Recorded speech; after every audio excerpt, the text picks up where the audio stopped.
સાયટિકાની સમસ્યા કે જેમાં મણકામાં નસ દબાઈ જતી હોય અને ડૉક્ટર એમ કહે કે ફરજિયાતપણે ઓપરેશન કરવું જ પડશે, નહીંતર પેરાલાઇઝ થઈ જશે, એવા પ્રકારના પેશન્ટમાં આયુર્વેદની તાત્કાલિક સારવાર કરવાથી કેટલો ઝડપથી ફાયદો થઈ જાય છે, કેટલી સારી રિકવરી આવી છે, એ બાબતે આજે શ્રીવાસ્તવ સાહેબ મારી સાથે છે કે જેમને આ પ્રોબ્લેમ થયો હતો અને આપણી માત્ર ને માત્ર 2 થી 2.5 મહિનાની દવાથી અત્યારે કમ્પ્લીટલી રિકવરી આવી ગઈ છે. આજે એમનો અભિપ્રાય જાણશું કે એમને કેવું હતું, શું હતું ને હવે અત્યારે કેવું છે. જય શ્રી કૃષ્ણ શ્રીવાસ્તવ.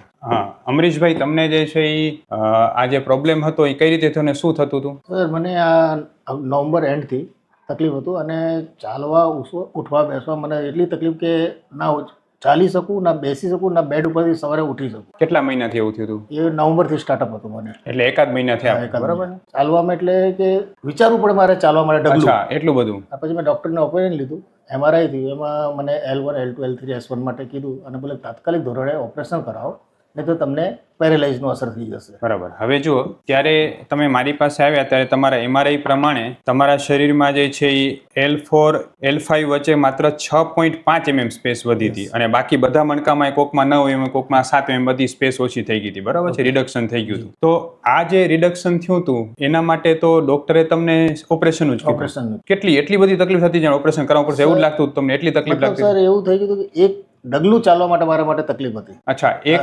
ડગલું ચાલવા માટે પણ બહુ તકલીફ હતી. સાવ બેડ ઉપર એટલે રૂટીનની બેસીને ઊભા થવામાં પણ ઘણી તકલીફ હતી મને. તો તમે કામકાજ બધું બંધ થઈ ગયું છે, રૂટીનની કામકાજમાં પણ તમને એકદમ બિલકુલ બેડ રેસ્ટ ઉપર આવી ગયો. અને રૂટીનનું જેમ કે તમે વોશરૂમ જવું આ એમાંય તકલીફ હતી બહુ જ. એમાં એટલે પછી મને ઘોડીને સહારે જવું પડે, સોરી રાઈટ પગ જમીન પર મૂકવામાં બહુ તકલીફ હતી મને ટાઈમ. એટલે એનો મતલબ કે તમારા મણકામાં સિવિયર કમ્પ્રેશન આવી ગયું હતું, બરાબર છે? હવે એ સમયે ડોક્ટરે ઓપરેશનનું કીધું તો પછી તમે આપણી પાસે ટ્રીટમેન્ટ માટે આવવાનું કઈ રીતે વિચાર્યું? સર, હું સર્ચ કરતો હતો, મને ફેસબુક પર તમારું 2-3 ઓપિનિયન દેખાય, પછી યુટ્યુબ ઉપર જોયું મેં, પછી મને લાગ્યું એક વખત ઓપરેશન પહેલા એક સજેશન લેવું. બરાબર છે. તો મેં તમારું સજેશન લેવું. 14 દિવસની દવા પહેલા સ્ટાર્ટઅપ, એમાં મને 30% જેવું રાહત લાગી. લેકિન પછી મેં કીધું ચલો કન્ટિન્યુ. પછી તમે 28 ડેઝનું આપ્યું, એના પછી પાછું મેં 28 ડેઝ, અને આજે મને સર મારા હિસાબે મને 95% કમ્પ્લીટેડ લાગે છે. બરાબર. જે તમે જેટલા હેરાન થયા હતા કે હાલી ન શકતા, ચાલી ન શકતા, સતત બેઠું રહેવું પડતું, એ બધું અત્યારે કરી શકો છો? હાલવા ચાલો બિલકુલ સર. ગાડી ચલાવવાનું,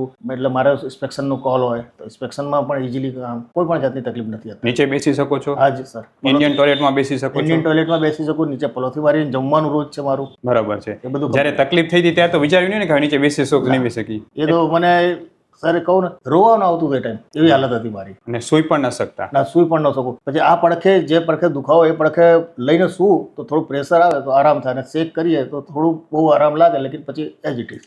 અને એ સમયે તમને ડોક્ટરે કેટલા મેડિસિન પ્રિસ્ક્રાઇબ કરી હતી? રોજ પેનકિલર ખાવા માટે આપી હતી? મને સર સવારે 2, બપોરે 2 અને રાતે 2 પેનકિલર. અચ્છા, રોજની 6 પેનકિલર? 6 પેનકિલર કીધું હતી મને. એ પેનકિલર ને જ્યાં સુધી 3-4 કલાક અસર રહે ત્યાં સુધી આરામ. એમની દવા અસર નાઇટમાં જેવી રીતે લો, સવારે એવું અમુક ટાઈમ થાય કે જે પગ જ નથી મારા પાસે. ઓહો, રાઈટ પગ જ નહીં, કે એકદમ ખાલી હોય ને પગ જ નથી. અને 2-3 વખત બેડ પરથી પડી પણ ગયો છું. ઓહો, એટલે લોડ લઈ જ ન શકતો? આ પગ રાઈટ પગ મારો એટલે વર્કિંગ જ ન કરે ટાઈમ સવારે અમુક ટાઈમ. થોડું મુવમેન્ટ કરાવવું પગને તો લાગે. અને ડોક્ટરે તો સ્પષ્ટ કહી દીધું કે નહીં તો તમને પેરાલાઇઝ થઈ જશે. પેરાલાઇઝ થઈ જશે. ખરેખર જે આશીષભાઈની જે પ્રોબ્લેમ છે, જેમાં મણકામાં નસ દબાતી હોય, આયુર્વેદને ગૃધ્રસી નામનો રોગ કહેવામાં આવ્યો છે. અને આયુર્વેદમાં સ્પષ્ટ કહ્યું છે કે આ રોગ આયુર્વેદની સારવારથી મટી શકે છે જો નવો હોય તો. ઘણી વખતે જે છે આ પ્રકારના પેશન્ટ ઉતાવળી નિર્ણય લેતા હોય છે કે મારે જે છે ઓપરેશન કરાવી લેવું જોઈએ, કારણ કે દુખાવો અતિશય હોય એટલે પેશન્ટ ઓપરેશન તરફ આગળ વધી જ જતું હોય છે. આયુર્વેદની ધીરજથી સારવાર કરીને એટલે તાત્કાલિક પરિણામ મળતું હોય છે. અમરીશભાઈ, તમને કેટલા દિવસમાં અસર આવવાની શરૂ થઈ ગઈ હતી? સર, મને 14 ડેઝમાં દવાની અસર લાગુ પડવા માંડી હતી. લેકિન હા, સાથે હું પેનકિલર અડધી લેતો હતો. આજે બિલકુલ પેનકિલર નથી. 14 દિવસ પછી એટલે મેં ટોટલ પેનકિલર બંધ કર્યા. આજે 2.5 મહિનાથી બિલકુલ પેનકિલર નહીં. જે તમે રોજની 6 ગોળી લેતા હતા એ પહેલા 14 દિવસમાં તમે અડધી ગોળી મારી, આખા દિવસમાં અડધી ગોળી, એટલે 5.5 ગોળી બંધ થઈ ગઈ. 24 અવર્સમાં અડધી ગોળી ખાલી મોર્નિંગમાં લેતો. એ જરૂર પડે તો જ. અને પછી 14 દિવસ પછી બધું બંધ થઈ ગયું? બંધ. એટલે હાલ તમે મને કહો કે તમે હાલવા ચાલવા ઉઠવા બેસવામાં એકદમ નોર્મલ જેવું લાગે? Normal sir. તમને એવું લાગે કે તમને મણકાનો રોગ થયો તો પહેલા ક્યારે? બિલકુલ નહીં. એ કહું સર 95% એકદમ પ્રોગ્રેસ. અને તમે રાઈટ લેગ ઉપર જે તમે જમણા પગ પર ભાર નહોતા દઈ શકતા, આરામથી ચાલી શકો? આરામથી સર. સીડી ચડવા ઉતરવામાં તકલીફ નથી. સવારે વોકિંગ કરવામાં મને તકલીફ નથી. રોજનું 2 કિલોમીટર વોક છે સવારનું. 2 કિલો વોક કરી શકો છો? પહેલા તો કેટલા ડગલા ચાલી શકતા હતા? પહેલા તો સર જયારે આ થયું મને તો મુશ્કેલથી 10 ડગલા મારા માટે મુશ્કેલ હતું. 10 ડગલા ચાલી શકતા અને હવે 2 કિલોમીટર ચાલી શકો? મારા ડોગને લઈને રોજ સવારે વોકમાં નીકળું છું 6 વાગે. કોઈ પ્રોબ્લેમ નથી. પહેલા કરતા તમને બહુ સારું લાગે છે? સર, હું 95% અબાઉ.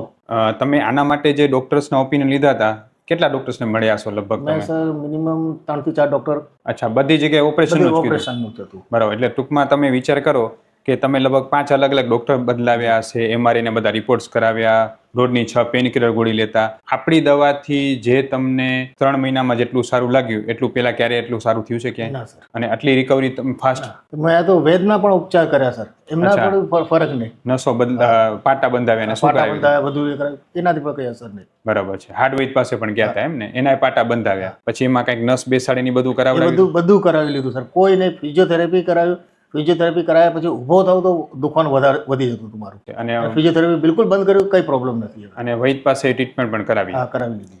હું ડૉક્ટર વિશાલ પંડ્યા, એક એમડી આયુર્વેદ ડૉક્ટર છું.